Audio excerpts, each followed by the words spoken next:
If you've ever been told that the key to healing anxiety or stress is just let it out, express it, release it, or get it off your chest, this video is for you. While emotional expression can feel relieving in the moment, research shows that in many cases, repeatedly letting it out actually strengthens the very patterns people are trying to heal. I'm Kelly Reyes, a certified mental health coach with a trauma-informed neuroscience-based approach. My work focuses on how emotional and anxious responses are learned and how they change. I don't teach emotional suppression, and I definitely do not teach emotional dumping. I teach how the brain updates patterns over time. Here is the distinction that gets lost in a lot of mental health conversations. Expression is not processing. Relief is not the same as resolution, and intensity is not the same as integration. When people talk about letting emotions out, they are usually referring to venting, which is repeatedly revisiting the story, amplifying the feeling, or discharging emotion through intensity. That can feel cathartic. The nervous system experiences a short-term drop in tension, but the brain doesn't interpret catharsis as completion. It interprets repetition as importance. From a neuroscience perspective, every time you strongly activate an emotional circuit without changing how you respond to it,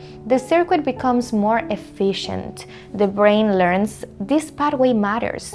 Keep it available. That's neuroplasticity at work, just not in the direction most people expect. This is why some people feel temporarily better after venting, only to find that the emotion comes back faster, stronger, or more easily triggered the next time. The system wasn't calm, it was rehearsed. Emotions are not released like steam from a valve. They are learned states that resolve when the nervous system completes a cycle of activation and return to regulation. A regulated nervous system can feel emotion without escalating. A dysregulated system mistakes expression for resolution and keeps returning to the same loop. This is especially important for anxiety, anger, and chronic stress. When emotional expression turns into repeated storytelling, mental replay, or heightened arousal, the brain stays in threat mode. The body doesn't learn safety, it learns vigilance. So the question isn't whether you should feel or express your emotions.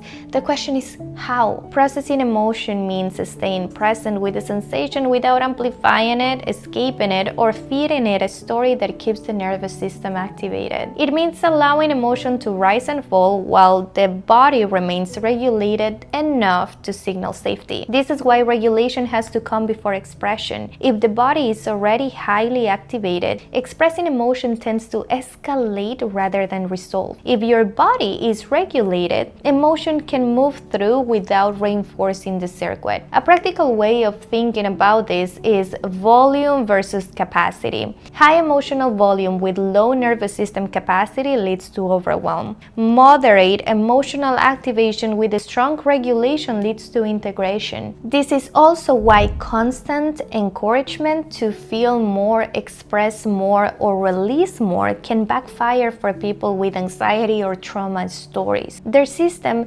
don't need more activation. They need new experiences of staying present without escalation. Healing happens when the brain learns that emotion itself is not dangerous. That learning occurs when emotion is felt within a window of tolerance and followed by a natural return to baseline. That return is what teaches the system completion. Over time, when emotions are met with steadiness instead of intensity, the brain stops flagging them as threat. The emotional response becomes shorter, quieter, and less controlling. Not because it was pushed out, but because it was integrated. For those who approach this work through a Christian lens, Scripture offers a framework that closely mirrors what neuroscience tells us about emotional regulation and change. Throughout the Bible, emotional wisdom is not portrayed as release or intensity, but as restraint paired with trust. In Proverbs, we are told that the person who rules their spirit is greater than one who captures a city. The emphasis is not on eliminating emotion, but on governing it. Strength, biblically, is not emotional discharge. it is steadiness. Jesus' own teaching reinforces this. In the parable of the wise and the foolish builders, both houses experience the storm. The difference is not who feels the storm, but whose foundation holds. He builds in a way that can withstand it. That is regulation. Emotion comes, pressure comes, but the structure remains intact. From this perspective, God does not heal by amplifying emotion, but by providing stability within it. Faith doesn't require intensity, it requires orientation. When the inner life has a stable reference point, emotion can rise and fall without overtaking the system. This aligns closely with what neuroscience shows. Healing happens when emotion is experienced within a structure that can hold it. Letting emotions out is not inherently healing. What heals is learning that emotion can be felt without loss of control. Both scripture and science point to the same conclusion. Growth happens through wisdom, practice, and trust. Build on a foundation that holds when the storm comes. This channel is where I go deeper into how the brain actually changes over time.